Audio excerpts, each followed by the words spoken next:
नमस्ते साथियों, स्वागत है आप सभी का साइंस बाय राकेश केतन पर। मैं हूं राकेश केतन। तो चलिए शुरू करते हैं आज की कक्षा। आज हम लोग अग्र मस्तिष्क के भागों को पढ़ेंगे, प्रोसेनसेफलोन के भागों को पढ़ेंगे। आपने पिछले वीडियो में सीखा है कि मस्तिष्क को मुख्य रूप से 3 भागों में बांटा गया है: अग्र मस्तिष्क, मध्य मस्तिष्क, पश्च मस्तिष्क। अग्र मस्तिष्क फोर ब्रेन, मध्य मस्तिष्क मिड ब्रेन और पश्च मस्तिष्क हिंड ब्रेन। अग्र मस्तिष्क को टेक्निकल टर्म में यानी कि जीव विज्ञान की भाषा में प्रोसेनसेफलोन कहते हैं और मध्य मस्तिष्क को मिसेनसेफलोन, पश्च मस्तिष्क को रोम्बेनसेफलोन। अग्र मस्तिष्क के भी 3 हिस्से हैं: घ्राणपिंड, प्रमस्तिष्क और डाइएनसेफलोन। फिर डाइएनसेफलोन के भी 3 हिस्से हैं: थैलेमस, एपिथैलेमस, हाइपोथैलेमस। मध्य मस्तिष्क के 2 हिस्से हैं: क्वारपोरा क्वाड्रिजेमिना और सेरेब्रल पेडक्कल। उसी प्रकार पश्च मस्तिष्क को भी 2 हिस्सों में विभाजित किया गया है: मेटेनीसेफलोन और माइलिनसेफलोन में। मेटेनीसेफलोन के भी फिर 2 हिस्से हैं: पोन्स वेरोलाय और सेरेबेलम, अनु मस्तिष्क। और जो माइलिनसेफलोन है उसमें सिर्फ एक हिस्सा है, मेड्यूला ओब्लंगेटा। तो आइए अग्र मस्तिष्क के सबसे पहले भाग घ्राणपिंड के ऊपर बात करते हैं। तो घ्राणपिंड आपके अग्र मस्तिष्क में जोरी में पाई जाती है और यह सूंघने की क्रिया से संबंधित है। और कुछ जीवों का जो घ्राणपिंड होता है वो ज्यादा सक्रिय होता है, ज्यादा एक्टिव होता है। यह कहने का मतलब ज्यादा शक्तिशाली होता है।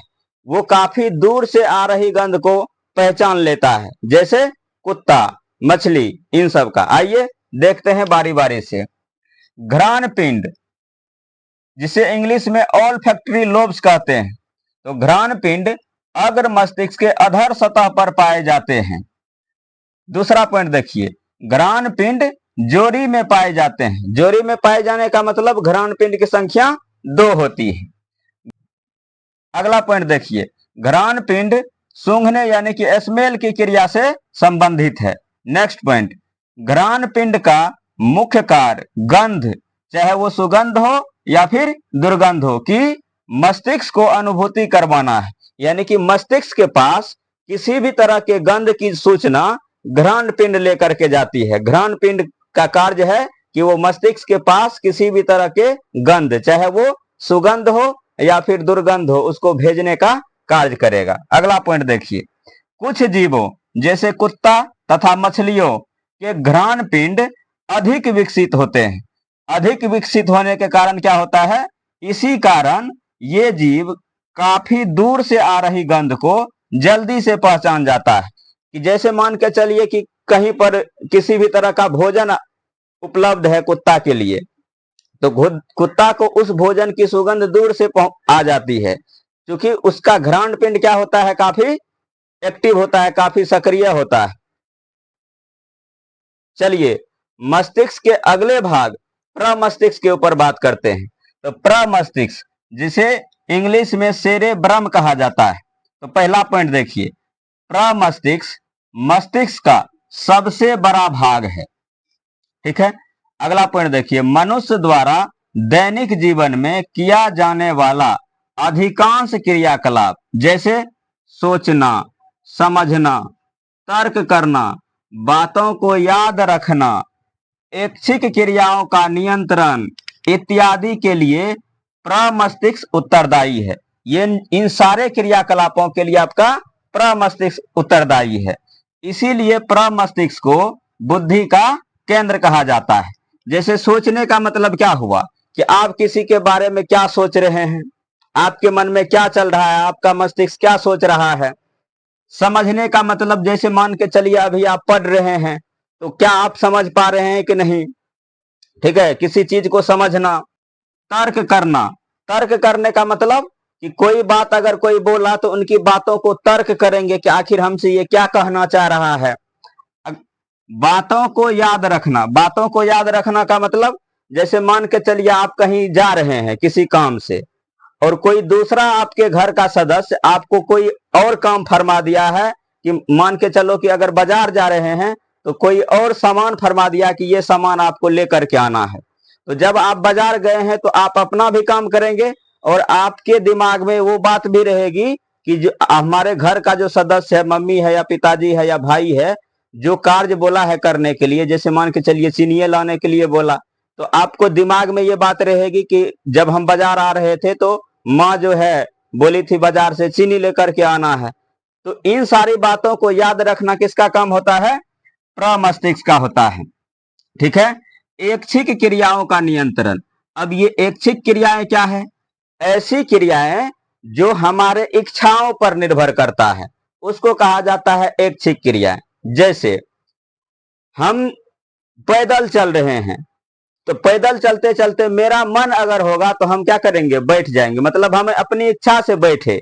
अगर मन नहीं हुआ बैठने का तो क्या करेंगे? हम चलते रहेंगे। जैसे खाना खा रहे हैं, मान के चलिए खाना अच्छा बना है, तो खाना अच्छा बना है तो हो सकता है कि 2 रोटी ज्यादा खा लेता है लोग, लेकिन वो अपने इच्छा पर निर्भर है कि हमको, अगर हम पर डे 3 रोटी खा रहे हैं तो हम 3 रोटी खाएंगे। और किसी दिन अच्छा खाना बन गया तो मन करेगा कि 1 रोटी और खा लेते हैं, तो वो हमारे इच्छा पर निर्भर है कि हम 1 रोटी और खाएं या नहीं खाएं।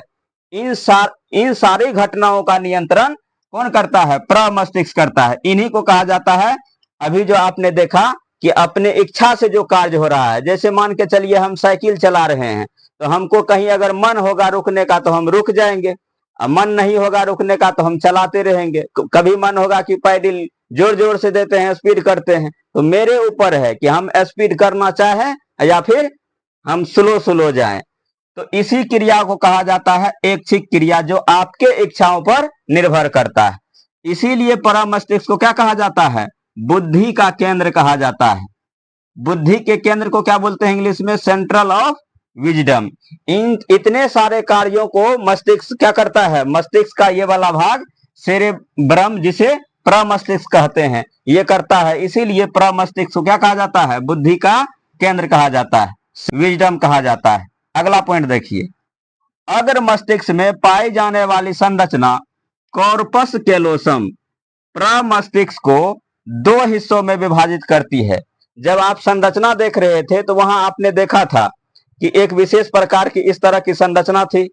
वही संरचना जिसको कॉर्पस कैलोसम कहा गया, ये प्रमस्तिष्क को कितने हिस्सों में बांट रही है? तो 2 हिस्सों में बांट रही है। कौन कौन? दायां प्रमस्तिष्क और बायां प्रमस्तिष्क। दायां प्रमस्तिष्क का क्या कार्य होता है? तो दायां प्रमस्तिष्क शरीर के संपूर्ण बाएं भाग को नियंत्रित करता है। और बायां प्रमस्तिष्क का क्या काम होता है? तो बायां प्रमस्तिष्क शरीर के संपूर्ण दाएं भाग को नियंत्रित करता है। अर्थात आपका जो दायां प्रमस्तिष्क है आपके शरीर के संपूर्ण बाएं हिस्से को, बाएं भाग को नियंत्रित कर रही है, और आपका जो बायां प्रमस्तिष्क है वो आपके शरीर के संपूर्ण दाएं हिस्से को नियंत्रित कर रही है।